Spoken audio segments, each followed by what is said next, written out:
যে জোটগুলো করেছেন এগুলো কি খাঁটি জোট, ভেজাল জোট, যে কারণে একের পর এক খাঁটি মানুষগুলো বের হয়ে যাচ্ছে। আমি খেলাফত মজলিসকে ধন্যবাদ জানাই যে তারা শরিয়া আইন প্রতিষ্ঠার রাজনীতি করে তারা ভুল বুঝতে পেরে বের হয়ে গেছে। আমি তাদেরকে ধন্যবাদ জানাই। খেলাফত আন্দোলন আপনাদের প্রতারণা বুঝতে পেরে বের হয়ে গেছে।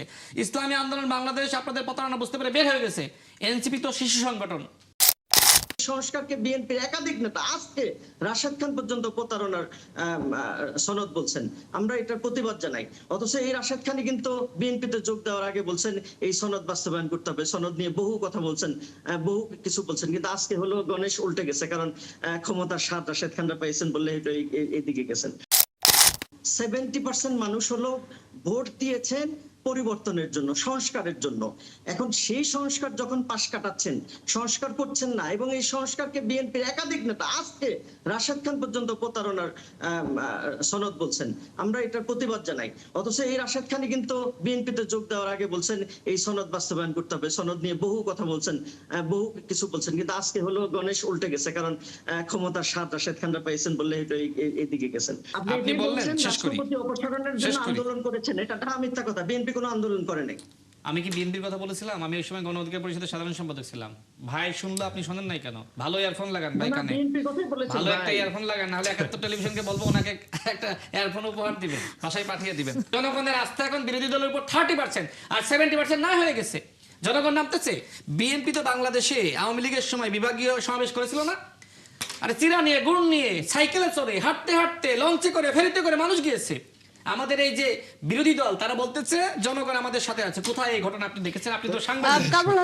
বিরোধী দলের উপরে জনগণের ন্যূনতম আস্থা নাই। বিরোধী দলের পতন শুরু হয়েছে ইতিমধ্যে। 70% পতন হয়ে গেছে। এবার একটু শুনেন। আপনি রাশেদ খান অনেক কথা বলেছেন এবং দুইবারে মোটামুটি উনি আমরা দুইজন যা বলেছি তার ডাবল বলেছেন। আমি আশা করছি সময় দিবেন। প্রথম কথা হলো যে রাশেদ খান একদম শুরুতে একটা কথা বলছেন যে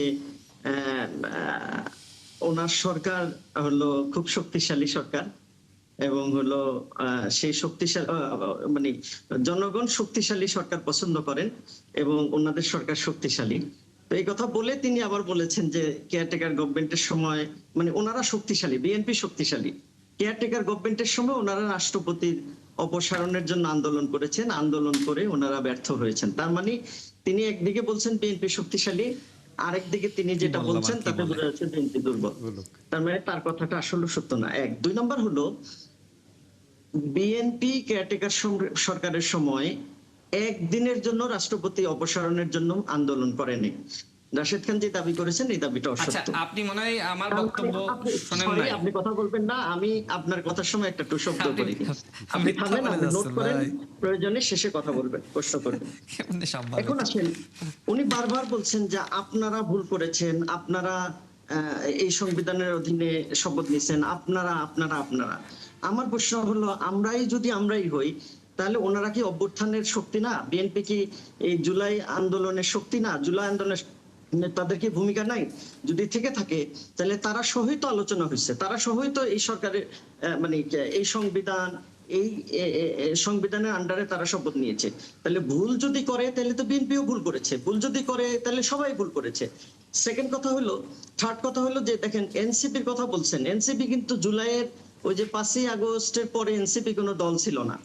এনসিপি দল হইলো নাহিদ ইসলাম পদত্যাগ করে, মন্ত্রী থাকার পরে পদত্যাগ করে তারপরে দল করছেন। সুতরাং এনসিপি সেই সময় কিন্তু কোনো দল ছিল না। সুতরাং জুলাইয়ের যে 6 তারিখ থেকে মানে আগস্টের 6 তারিখ থেকে যে সমস্যা হলো যে 6 তারিখ থেকে যে আলোচনা চলছিল 8 তারিখ পর্যন্ত, মানে সরকার গঠন হওয়ার আগ পর্যন্ত, সেখানে কিন্তু ব্যাপক ভিত্তিতে আলোচনা হয়েছে এই সংবিধানের আন্ডারে শপথ না নেওয়ার বিষয়ে। ব্যাপক ভিত্তিতে আলোচনা হয়েছে রাষ্ট্রপতির অপসারণের বিষয়ে। এর প্রত্যেকটা বিষয়ে বিএনপি ভেটো দিয়েছে। এখন বিএনপি তখন পর্যন্ত কিন্তু একটা বড় দল, মানে আওয়ামী লীগ এবং বিএনপি বড় দল ছিল বাংলাদেশে। তাহলে আওয়ামী লীগের পতন হলো, তারা পালিয়ে গেল, বিএনপি একটা বড় দল, তাহলে তাদের কনসার্নের ইস্যুটা কিন্তু একটা গুরুত্বপূর্ণ কনসার্ন ছিল। তাদের কনসার্ন ছাড়া, তাদের কোঅপারেশন ছাড়া কোনো কিছু করা যাচ্ছিল না।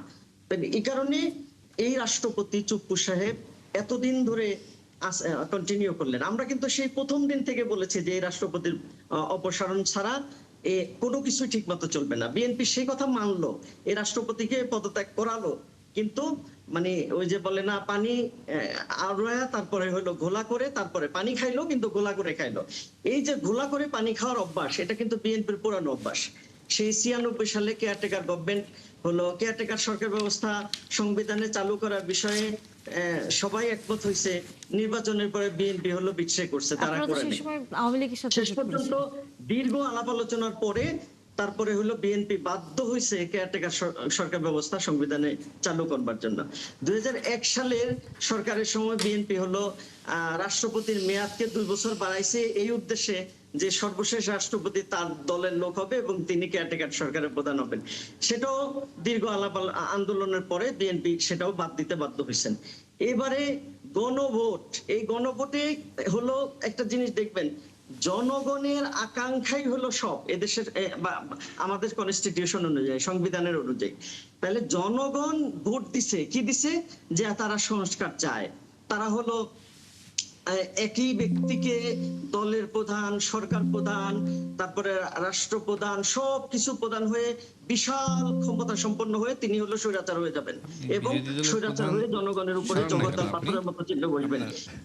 এটা জনগণ চান না বলে কারেকশনে যেটা বলা হয়েছে যে একজন ব্যক্তি 2 মেয়াদের বেশি রাষ্ট্রপতি থাকবেন না, 2 মেয়াদের বেশি সরকার প্রধান থাকবেন না, 2 মেয়াদের বেশি হলো মানে একই ব্যক্তি দলের এবং সরকারের প্রধান হবেন না। এই মানে দীর্ঘ আলাপ আলোচনা করে জুলাই সনদে এই সংস্কারগুলো কিন্তু আসছে।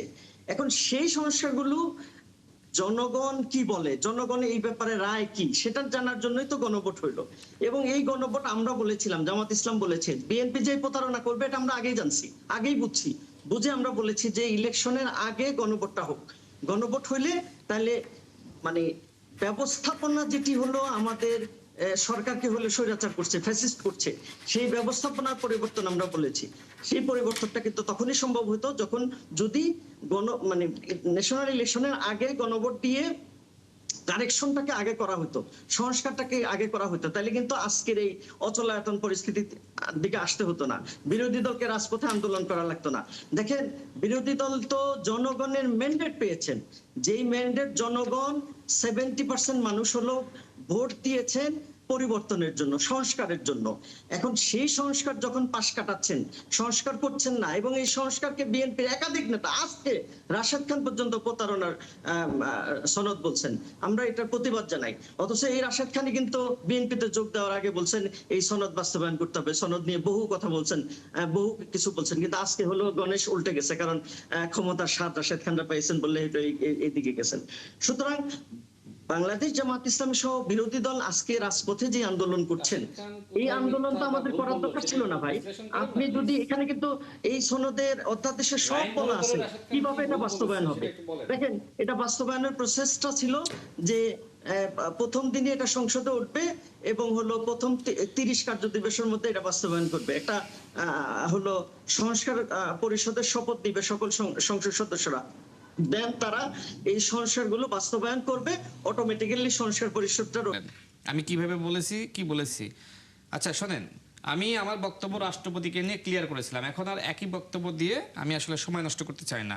আপনি বললেন শেষ করি, রাষ্ট্রপতি অপসারণের জন্য আন্দোলন করেছেন, এটা মিথ্যা কথা। বিএনপি কোনো আন্দোলন করে নাই। আমি কি বিএনপির কথা বলেছিলাম? আমি ওই সময় গণ অধিকার পরিষদের সাধারণ সম্পাদক ছিলাম। ভাই শুনলো, আপনি শোনেন নাই কেন? ভালো ইয়ারফোন লাগান ভাই কানে, ভালো একটা ইয়ারফোন লাগান, নাহলে 71 টেলিভিশনকে বলবো ওনাকে একটা ইয়ারফোন উপহার দিবেন, বাসায় পাঠিয়ে দিবেন, পার্সেল করে পাঠিয়ে দিবেন। আচ্ছা রিপোর্ট আছে, আপনি বিএনপির কথাই বলছেন, আপনি যখন আপনার দলের ফিরিস্তি বলতেছেন তখন এই কথা বলছেন। আচ্ছা ওটা আলাদা করে আমি ওই সময় গণ অধিকার পরিষদের সাধারণ সম্পাদক ছিলাম। আচ্ছা শুনেন, কিন্তু আমার কথা একটু শুনেন, বহু বলেছেন আপনি, খুশি তো? এবার শুনেন, বিএনপি ঘোলা পানিতে মানে পানি ঘুলিয়ে খায়, তাই তো বললেন? মানে বিএনপি পানি খায় কিন্তু ঘুলিয়ে খায়। আচ্ছা আপনারা কি করেন? আপনারা কি পরিষ্কার পানি খান? শোনেন, এই বাংলাদেশে জামাত ইসলামের যত ভুল, বাংলাদেশ জন্ম নেওয়ার আগে যা ভুল, এগুলো বলতে গেলে কয়েক ঘন্টা লাগবে। আমি কয়েকটা ভুল আপনাদের ধরিয়ে দিই। প্রথমত, এই বাংলাদেশের স্বাধীনতাই তো আপনারা চাননি। আচ্ছা, পাকিস্তানের স্বাধীনতা আপনারা চেয়েছিলেন? সেটাও তো চাননি। অথচ আপনারা বলেন যে পাকিস্তান আমাদের ইমোশনের নাম। আপনারা ব্রিটিশদের এক প্রকার গোলামি করে আপনারা ক্ষমতাসীনদের সাথে মিলেমিশে ক্ষমতা ভাগ করে টিকে থাকতে চেয়েছিলেন, তাই না? পাকিস্তান আপনারা চাননি, তাহলে যে পাকিস্তান ভাঙার জন্য বলেন আর স্বাধীনতার জন্য বলেন, বাংলাদেশের জনগণ, এই বাংলার জনগণ আন্দোলন করলো, তখন আপনারা কি বললেন? যে দেশ ভাঙা যাবে না। আচ্ছা, তাদের দ্বিতীয় ভুল। আচ্ছা, ৮৬-তে আপনারা কি করলেন? আপনারা যে জাতীয় পার্টির অধীনে বা এরশাদের অধীনে নির্বাচনে গেলেন আওয়ামী লীগকে সাথে নিয়ে, এটা কি আপনাদের ভুল না? এই ভুলটা আপনারা কেন করেছিলেন, তাই না? এর কোনো উত্তর দিয়েছেন? ৯৬-তে আপনারা খুব গর্ব করেন যে আমরা ওই সময় কেয়ারটেকার গভর্নমেন্টের জন্য আমরা আন্দোলন করেছি। দেখেন, ওই সময় বিএনপি চাইলে তো তারা ক্ষমতা ধরে রাখতে পারতো, কিন্তু বিএনপি কিন্তু একটা সাংবিধানিক ধারাবাহিকতা সৃষ্টি করেছিল, নির্বাচন দিয়েছিল, তাই না? তত্ত্বাবধায়ক সরকারের দাবি কিন্তু মেনে নিয়েছিল। সেটা ঐতিহাসিক সিদ্ধান্ত ছিল। বিএনপি দল হিসেবে ফেরেশতাদের দল না, বিএনপির ভুল আছে, কিন্তু বিএনপি সেই ভুলের জন্য অনুতপ্ত হয়, শুধরিয়ে নেয়। আর জামাত ইসলাম তার ভুল স্বীকার করে না। আপনি ৭১-এ এই দেশই চাননি, আপনি আপনার এই ভুলের জন্য ক্ষমা চাইছেন? এখনো পর্যন্ত তো আনুষ্ঠানিকভাবে চাননি। আপনাকে তো বাংলাদেশে রাজনীতি করার অধিকারই নাই। আপনি যে রাজনীতি করতেছেন এটাও তো বিএনপির দেওয়াই, তাই না? শহীদ প্রেসিডেন্ট জিয়াউর রহমান যদি রাজনীতি করার সুযোগ জামাতকে না দিত, রাজনীতি করতে পারতো? মানে তাদেরকে সুযোগ দিয়েছিল, কিন্তু সেই সুযোগের অপব্যবহার করলো। আচ্ছা, দেশনেত্রী বেগম খালেদা জিয়া যদি জামাতকে সাথে না নিত, জীবনে মিনিস্ট্রি চোখে দেখতো, তাই না? আওয়ামী লীগ যেভাবে তাদেরকে খেয়ে ফেলছিল, তাদেরকে বাঁচিয়েছে শহীদ প্রেসিডেন্ট জিয়াউর রহমান, যেমনি ভাবে আপনার প্রথমে রক্ষা করার চেষ্টা করেছে, এরপরে দেশনেত্রী বেগম খালেদা জিয়া তিনিও কিন্তু রক্ষা করার চেষ্টা করেছে। তো দেখেন, তারা কখনোই কৃতজ্ঞতা স্বীকার করে না। তারপরে দেখেন যে তারা কিভাবে আসলে মধু খাইলো, মানে তাদের রাজনীতি হলো মধু খাওয়ার, মানে ক্ষমতাসীনদের সাথে মিশে থাকবে। সেনা সমর্থিত ফখরুদ্দিন মঈনুদ্দিন, ওই সময় আপনারা কি করলেন? আপনারা ওই সময় আপনারা ফখরুদ্দিন মঈনুদ্দিনকে টিকিয়ে রাখার জন্য আন্দোলন করলেন। একদিকে ওই সময় আওয়ামী লীগ এবং বিএনপি উভয় মিলে তাদের বিরুদ্ধে আন্দোলন করছিল, আপনারা বলছিলেন না, দুই পরিবারের রাজনীতি মাইনাস করো, হ্যাঁ, আর জামাতের রাজনীতি উর্বর করো। তা আপনারা তো সবসময় এই ক্ষমতাসীনদের সাথেই মিলে মিশে থাকতে চেয়েছেন। ঠিক একইভাবে জনগণ যে সময় নির্বাচনের দাবি করছে, এই ইন্টারিম গভর্নমেন্টের সময় আপনারা বলছেন সংস্কারের আগে কোনো নির্বাচন নয়। সংস্কারের নামে যে ডিসি বসাইছেন, ভিসি বসাইছেন, ইউনো বসাইছেন, ওসি বসাইছেন, ধান্দা তো এটাই ছিল নাকি? তো এই ধান্দাগুলো কি জনগণ বোঝে নাই?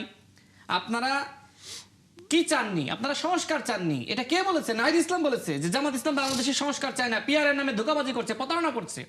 নাহিদ ইসলাম বলেছে যে জামাত ইসলাম মানে তাদের নেতৃত্বে বাংলাদেশে কোনো আন্দোলন সফল হবে না, বলে নাই? তো আপনাদের আন্দোলন তো ব্যর্থ হইতে, যত আন্দোলন করবেন অর্থে শুধু অপচয় হবে। নাহিদ ইসলাম নিজে এই বাণী দিয়ে গেছে। আচ্ছা দেখেন, নাসিরউদ্দিন পাটোয়ারি কি বললো? যে জামাত ইসলাম আসলে স্বাধীনতা, সার্বভৌমত্ব এবং মানচিত্রে বিশ্বাস করে না, তারা বাংলাদেশের জন্য থ্রেট, তারা ভারতের একটি রাজনৈতিক দল। তো আজকে আপনাদের ভিতরে যে জোটগুলো করেছেন, এগুলো কি খাঁটি জোট?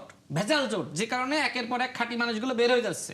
আমি খেলাফত মজলিসকে ধন্যবাদ জানাই যে তারা শরিয়া আইন প্রতিষ্ঠার রাজনীতি করে, তারা ভুল বুঝতে পেরে বের হয়ে গেছে, আমি তাদেরকে ধন্যবাদ জানাই। খেলাফত আন্দোলন আপনাদের প্রতারণা বুঝতে পেরে বের হয়ে গেছে। ইসলামী আন্দোলন বাংলাদেশ আপনাদের প্রতারণা বুঝতে পেরে বের হয়ে গেছে। এনসিপি তো শিশু সংগঠন।